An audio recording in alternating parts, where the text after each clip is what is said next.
As you all know, that the Security Council just finished a very important open meeting regarding the White Note, which was prepared by the Secretary General about the danger of using starvation and famine as a tool of war, which is illegal, and in accordance with a special resolution 2710, I believe, in the year 2018, the Secretary General was requested to submit a report when he sees a danger of using that as a weapon in armed conflict.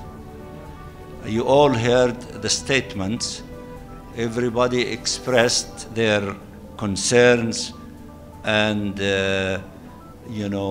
showed empathy with the Palestinian people against such danger, but also the great majority of members indicated that if we seriously want to stop starvation against the 2.3 million Palestinians in the Gaza Strip, what we need is a ceasefire, immediate ceasefire, and it has to take place now, as was called for by the Secretary General months ago, and even he used his authority under Article 99 of the Charter and brought the attention to the Security Council demanding a humanitarian ceasefire. Unfortunately, until this moment, we do not see the Security Council adopting a resolution calling for a ceasefire, including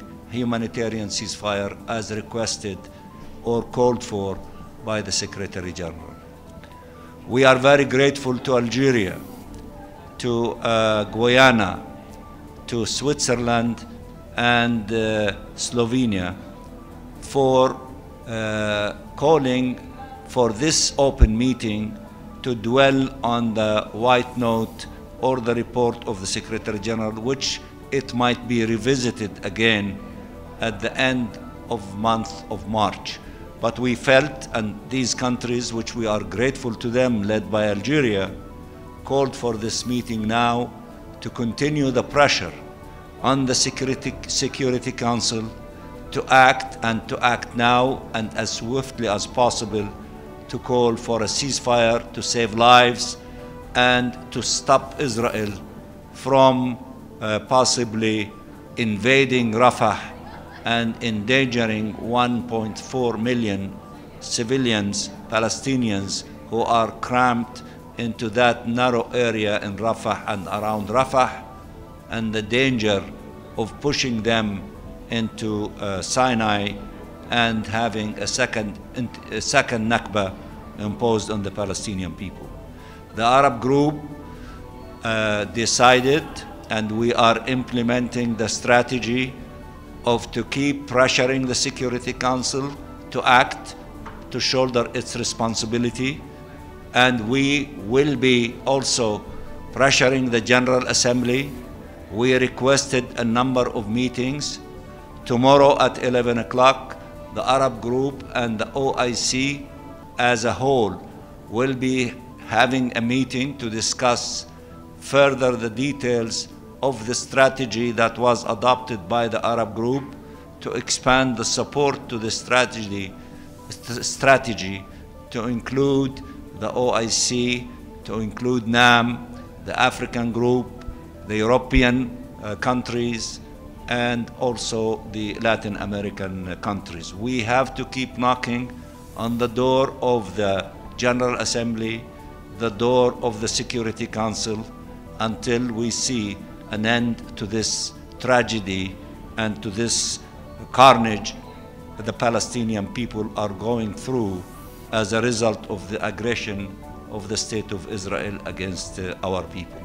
Let me also tell you that it was decided by the President of the General Assembly that there will be a meeting in the General Assembly under the veto initiative, in which the country that casted a veto when we voted on the last attempt in the Security Council for a ceasefire, humanitarian ceasefire, what is known as the Algerian draft. Now we are going to have a debate in the Security Council for why a permanent member casted a veto in spite of the fact that 13.5 members of the Security Council were in favor of ceasefire. In fact, the half country today added another half, and they're calling for an immediate halt or stopping of the fighting that eventually would lead to no fighting to take place at all. So this is where we are, and I want also to inform you that we will be having 10 plus a child from victims or relatives to those who lost a large number of their families in Gaza. They will be on the 6th around noon meeting with the Secretary General, and we are coordinating through my brother, the ambassador of Algeria, to have a meeting, informal luncheon with them, with members of the Security Council. And in the afternoon, we will have a large meeting of the Arab countries, the OIC, and maybe NAM, and all those who want to join us to listen to those victims and the stories of their families. The child, he is 5 years old, is hosted by a family in Staten Island to treat him, and he will be among them, and we will see if we can also organize a press conference for them so that they can engage you and that you can ask them questions, and I hope that you can tell their stories to all of your audience, the people that you write to and the people whom you report to through your cameras and through your radio programs on media possibilities. We thank you for being with us. We keep informing you.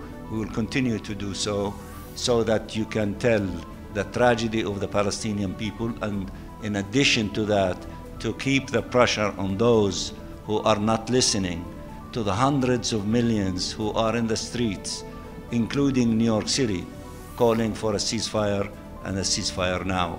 And we hope that those who are in authority, who are not listening to this massive call from every corner of the globe, to listen to them and to have a ceasefire in order to save lives of the Palestinian people in the Gaza Strip and to save lives, period.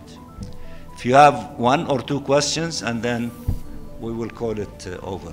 Ambassador, thank you. Ibtisam Azim, Al-Arabi Al-Jadid newspaper. First, two questions. First, you talked last week about the efforts of that you are trying to have a signature or a list of countries to support your efforts for a full membership of Palestine in the General Assembly. If you could please update us on that. And my second question is, the Americans today, the American ambassador talked today about or urged Israel to allow more aid. How serious is this demand, do you think, given the fact that the Americans continue to deliver weapons to the Israelis? Thank you. I will start with the second one. The Israeli ambassador repeated that. He repeated this big lie that his PR often repeated that in the Security Council, that there is no limit to humanitarian aid that can go into Gaza. But the UN does not have the capacity to handle it. Now the question is that the UN has the capacity to handle it. The UNRWA has 13,000 employees that they can deliver humanitarian assistance to scale to all corners of the Gaza Strip.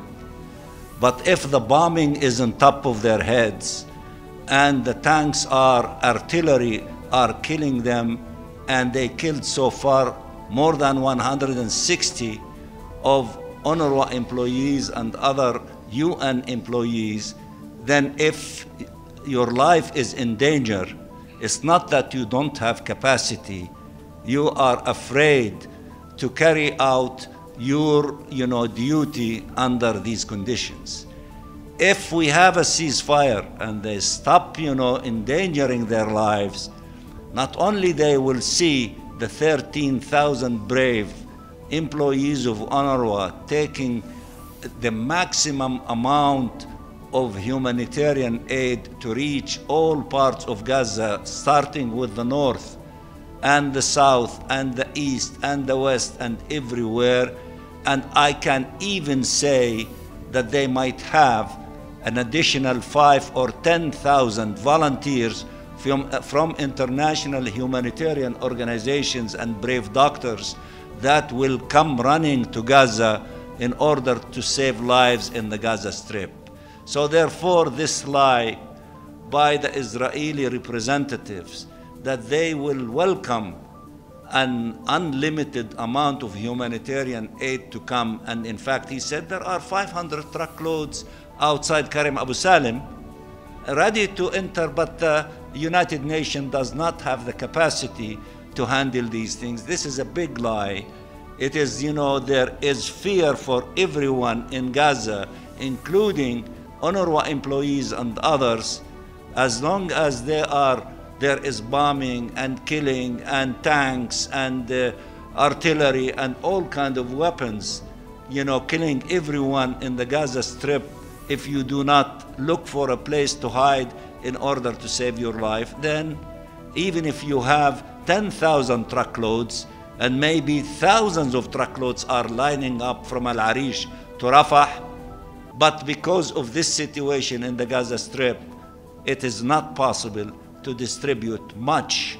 That's why almost 14 members in the Security Council have been calling for a ceasefire in order to allow the distribution of humanitarian assistance to take place. Now, with regard to the first question that you asked about the admission, now the meetings tomorrow and more meetings that will take place, we will be refining that strategy for moving into the Security Council with a draft resolution calling for the admission of the State of Palestine to membership. Now, I mentioned to you the possibility of having, a statement with signature. Through our meetings and discussions, we came to the decision that we will have a hybrid form. What does that mean? We have in an Arab summit and OIC summit combined, there is unanimous decision for supporting the State of Palestine for admission. So therefore, we will say all the Arab group, all the OIC, the combined 57 countries, and we had a summit in Kampala, Uganda, and I had the honor of attending it. And it was adopted unanimously at the level of the summit. 120 countries are endorsing this idea. So therefore, we will indicate that the Arab groups are endorsing, the OIC group is endorsing, the NAM group is endorsing, so we're starting from 120 countries. And then we will seek the endorsement and signatures of others who do not belong to these three groups, so that our number, we are starting from 120 plus many others who will be joining us in signing for that statement before we go to the Security Council with a draft resolution for admission. We will announce the number of countries that are endorsing and supporting this effort. Edith. Thank you very much, Mr. Ambassador. President Biden said that he expects a deal for a temporary ceasefire and release of hostages by next Monday. Do you believe this is possible? And U.S. officials have said that they would like to see this go through the entire period of Ramadan. how important would that be? We sincerely hope that those who are negotiating, I believe today and yesterday in Doha, and they might have moved to Cairo in agreement on what they agreed to in Paris to happen as quickly as possible. In fact, we were all, hoping that this exercise would come to a positive end weeks ago. And in fact, part of giving additional time to members of the Security Council when they were in Colombia, because some said that there is a possibility of agreement in the next few days. And out of flexibility and responsibility, the Arab representative, on behalf of all of us, Algeria, was gracious enough to give members of the Security Council the additional time, hoping that it will happen. Unfortunately, it did not happen. That's why we went to the Security Council with our draft that did not survive because of the veto. However, we are ready and hoping tonight, tomorrow, the day after, as soon as possible, to reach an agreement, because we want to save lives. We want to see the end of the killing and the fighting by the Israeli occupying authorities against our civilian population. We want to feed them. We want to send them water and medicine and all of the sustenance of life. And that was the subject of the meeting that we just concluded in the Security Council.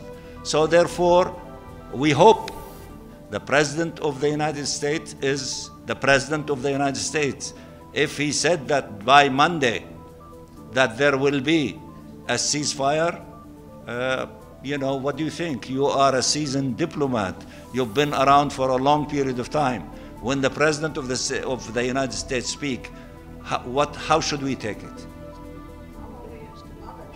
I'm a seasoned journalist, not a seasoned diplomat. That's why I'm asking you. Okay, but anyhow, so we hope that something happens, but nevertheless, we will keep knocking on the door, and we will continue to contribute from our side to reach the moment of having a ceasefire, to begin the process of attending to the wounds of our people and healing the situation in Gaza and rebuilding it. Thank you very much. Thank you very much. يعطيكم العافية. الله يعافيك.